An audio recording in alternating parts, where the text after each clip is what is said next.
आपण आहोत ते वंतारामध्ये. वंतारा एलिफंट कॅम्पमध्ये हत्तींची काळजी कशी घेतली जाते हे सगळं आपण आपल्या दर्शकांना दाखवण्याचा प्रयत्न करतोय. मी ज्या ठिकाणी आलेलो आहे हे मॅन मेड फॉरेस्ट आहे, म्हणजे मानवाच्या वतीने उगवण्यात आलेलं हे मोठं फॉरेस्ट आहे. आणि इथं वेगवेगळी झाडं जी आहे ती साधारण 30 वर्षांपूर्वीपासून लावण्यात आली होती, आता एवढी मोठी झालीत. आणि या भागामध्ये जे हत्ती रेस्क्यू करून आणण्यात आलेले असतात ते मडबात त्यांना घालण्यात येतं. म्हणजे या चिखलाची आंघोळ जी आहे, अगदी सोप्या भाषेत सांगायचं झालं तर त्याचा आनंद हे हत्ती घेताना दिसत आहेत. आपल्या बरोबर इथल्या बायोलॉजिस्ट आपल्या सोबत आहेत. काय नाव आपलं? कृपा. काय नेमकं म्हणजे आता हे सगळं आपण बघतोय, म्हणजे माधुरी हत्तीच्या बाबतीत देखील असेच उपचार होत असणार किंवा उपचारानंतर ती अशीच आपल्याला बागडताना बघायला मिळेल यात शंका नाही. पण या परिसराबद्दल काय सांगाल? या परिसराबद्दल सांगायचं झालं तर सर हा ग्रीन बेल्ट एरिया आहे. अराउंड 1000 एकर एरिया आहे, जिथे आपण फ्री रेंजिंग एरिया देतो हत्तींसाठी, जिथे वेगळ्या वेगळ्या तऱ्हेचे मड बाथ्स आहेत त्यांच्यासाठी, सँड माउंट्स आहे, जिथे त्यांची जी मूलभूत गरज आहे पाण्यासोबत माती सुद्धा खूप त्यांची मूलभूत गरज आहे, जे त्यांना पॅरासाइट्स म्हणा किंवा ॲज अ सनस्क्रीन काम करते त्यांच्या त्वचेवर. म्हणजे ही माती म्हणजे हा जो चिखल आहे सनस्क्रीन म्हणून काम करतो युजली चिखल सुद्धा. आणि त्यांची त्वचा इन जनरल खूप सुरक्षित आणि नीट राहण्यामध्ये हेल्प करतो.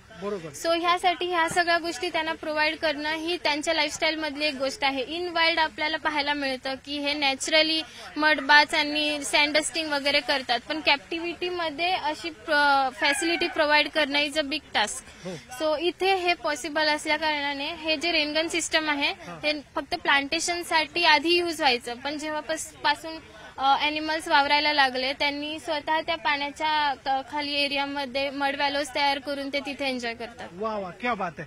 मंडळी 269 हत्ती जे आहेत त्यांचा सांभाळ जो आहे तो वंतारामध्ये केला जातो. मी जसं यापूर्वी तुम्हाला सगळ्यांना सांगितलं की जगभरातनं देशातनं हे हत्ती जे ते रेस्क्यू करून इथे आणले जातात. मग कुठे सर्कसीतला जखमी झालेला हत्ती असेल, कुठे पर्यटनासाठी वापरला जाणारा हत्ती असेल, कुठे फॉरेस्टच्या वतीने सोपवले जाणारे हत्ती असतील, असे वेगवेगळ्या प्रकारचे हत्ती जे तिथे आणले जातात. अशाच पद्धतीने माधुरीला देखील इथे कोर्टाच्या आदेशानुसार उपचाराकरता आणण्यात आलेलं आहे. त्यामुळे लक्षात घ्या मंडळी, न्यूज 18 लोकमतच्या माध्यमातून हे सगळं कव्हरेज आपल्यापर्यंत पोहोचवण्याचा एकमेव उद्देश आहे की वंताराबद्दल जे गैरसमज आपल्या मनात आहेत ते दूर करण्याचा हा सगळा प्रयत्न आहे. तो प्रयत्न असा आहे की इथे योग्य पद्धतीने आणलेल्या प्रत्येक हत्तीवरती छानपैकी उपचार केले जातात, त्याला ठणठणीत बरं केलं जातं. आणि अशाच पद्धतीने उपचारानंतर हे हत्ती जे ते या नैसर्गिक अधिवासात बागडताना दिसतात. अशाच प्रकारे माधुरी हत्ती सुद्धा तिच्या उपचारानंतर बरी झाल्यानंतर आपल्याला बागडताना बघायला मिळेल. पण हे दृश्य बघत असताना निश्चितच आपल्या मनात जे प्रश्न असतील त्या प्रश्नाची उत्तरं मिळाली असणार या शंकाने. साधारण कुठल्या पद्धतीचे हत्ती म्हणजे कशा प्रकारचे आजार झालेले असतात, जखमा झालेले असतात ते आपल्याकडे उपचारासाठी आणले जातात? मोस्टली फूट इश्यूज खूप असतात त्यांना. फूटमध्ये ॲब्सेस म्हणा किंवा नेल्स जे असतात त्यामध्ये प्रॉब्लेम्स असतात. त्यानंतर जखमा असतात जे लॉंग टर्म वुंड्स म्हणतो आपण, तशा प्रकारे ॲब्सेस झालेले.